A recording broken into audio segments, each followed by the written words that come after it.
دیکھتے کون اس وقت ہمارے ساتھ ٹیلی فون لائن پر. السلام علیکم. ہیلو، السلام علیکم ڈاکٹر صاحب. وعلیکم السلام. جی میں عدیلہ بات کر رہی ہوں اسلام آباد سے. جی عدیلہ فرمائیے. پہلے تو میں آپ کے پروگرام کی بہت تعریف کروں گی. میں بہت شوق سے آپ کا پروگرام دیکھتی ہوں اور جتنا کچھ میں نے بولنا تھا میں آپ کا پروگرام سن رہی ہوں وہ سب باتیں آپ نے پہلے ہی کہہ دی ہیں. اور بس میں یہی کہوں گی کہ آپ کے ساتھ ہم سب کی دعائیں ہیں. آپ بہت اچھا کام کر رہے ہیں اسلام کی راہ میں. اللہ تعالیٰ آپ کی مدد کرے. اور جو لوگ سازشیں کر رہے ہیں آپ کے خلاف، ظاہر ہے اچھے کاموں میں رکاوٹیں بھی آتی ہیں، لوگ حسد بھی کرتے ہیں اور بہت بہت بہت کچھ کرتے ہیں، لیکن آپ نے اپنی اس راہ سے نہیں ہٹنا ہوتا.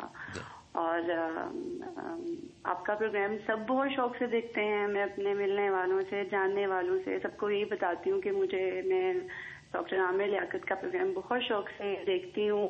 بہت سی ایسی باتیں ہیں اسلام کے بارے میں جو کہ آپ سے جاننے کو ملتی ہیں. اور ظاہر ہے کہ جو بندہ یہاں پہ بیٹھا ہوا ہے پوری دنیا کے سامنے اور اتنی اسلام کی باتیں ہمیں بتا رہے اور اتنی نالج ہے تو وہ کوئی عام انسان نہیں ہو سکتا. بے شک آپ اپنے آپ کو عام انسان سمجھتے ہوں، لیکن یہ ہے کہ جو اتنی اسلام کی نالج، اتنی بزی لائف میں اتنا کچھ جاننا اور پھر اس کو لوگوں تک پہنچانا، یہ بہت نیک کام ہے. اور مجھے بہت ہی دکھ اور افسوس ہوا، جیسا کہ میں یہ سوچتی ہوں کہ آپ اسلام کے جس کام میں رمضان کے پہلے روزے سے ہیں اور آپ سو نہیں پا رہے، آپ کی نیند نہیں پوری ہو پا رہی ایکسکیوز می، تو میں کل رات یہ سب کچھ جاننے کے بعد کہ یہ سب کچھ کیا ہو رہا ہے، اور اس کے لیے میں نے اپنی سی بھی کوشش کی کہ میں ان لوگوں کو شٹ اپ کہوں جو اس طرح کی باتیں کریں اور اس طرح کے ابیوسو لینگویج یوز کریں. تو میری نیند نہیں پوری ہوئی.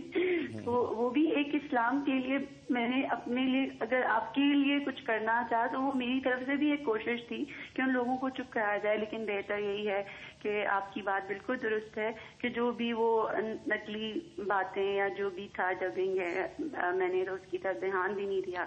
واقعی جو آپ کا کہنا کہ آپ کے جو چاہنے والے ہوتے ہیں وہ اس چیز کے اوپر یقین ہی نہیں کرتے. تو جو لوگ نیچی لینگویج یوز کر رہے ہیں تو انتہائی شرم کی بات ہے کہ پھر وہ کیسے مسلمان ہیں. نہیں چلیے جی، میں تو کہتا ہوں میری بہن، میں چلیے برا صحیح، آپ جو نیچے لکھ رہے ہیں آپ کتنے اچھے ہیں، تو میں تو چلیے برا ہی صحیح. میں نے تو اپنے آپ کو کبھی اچھا نہیں کہا، لیکن آپ تو اچھے ہیں. تو جو کچھ نیچے لکھ رہے ہیں وہ آپ کیا لکھ رہے ہیں. اور پھر سب سے بڑی بات یہ ہے، میں 10 برسوں سے میرا ساتھ ہے اس رمضان المبارک، یعنی رمضان المبارک میرا اور آپ کا ساتھ ہے، اور اللہ اس کے رسول کی باتیں میرا آپ کا ساتھ ہے. تو یاد رکھیے اور یقین رکھیے کہ جہاں اللہ رسول کا ذکر ہوگا، آپ دیکھیے اس ملک میں ہو کیا رہا ہے. تھوڑی دیر کے لیے اگر آپ غور کریں کہ پوری کوشش کی جا رہی ہے کہ اللہ اور اس کے رسول صلی اللہ علیہ وآلہ وسلم کے ذکر کو محدود کیا جائے معاذ اللہ، یا اس میں کچھ دراڑیں ڈالی جائیں یا کچھ کنفیوژنز کریٹ کیے جائیں. اب آپ یہ دیکھ لیجئے کہ ایک پرانا چینل جہاں میں کبھی ہوا کرتا تھا، اس کے وہ پرانے کلپ نکال کر اس کی ڈبنگ شبنگ کر کے، مطلب بڑی انتہائی کیلکولیٹڈ ایڈٹ کر کے اس کو پیش کرنا. کیونکہ اگر آپ کو ہم بتا دیں کہ ان کی ریٹنگز کہاں جا رہی ہیں یا ان کے ساتھ کیا ہو رہا ہے، تو پھر اتنی اوچھی نیچی اور گندی حرکت کرنا.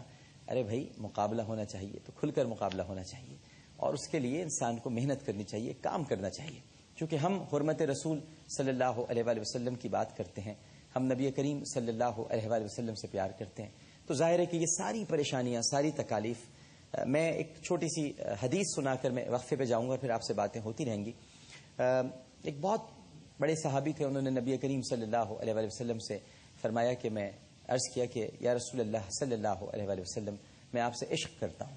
3 مرتبہ آپ نے کہا، تو آپ اس وقت وضو کر رہے تھے اور وضو کا پانی نشیب کی طرف جا رہا تھا. جب 3 مرتبہ آپ کہہ چکے تو آپ نے ارشاد فرمایا کہ اگر تم مجھ سے عشق کرتے ہو اور واقعی اپنے دعوے میں سچے ہو تو دیکھو میرے وضو کا پانی جس تیزی سے نشیب میں جا رہا ہے، پریشانیاں اور تکالیف اسی تیزی سے تمہاری طرف آئیں گی.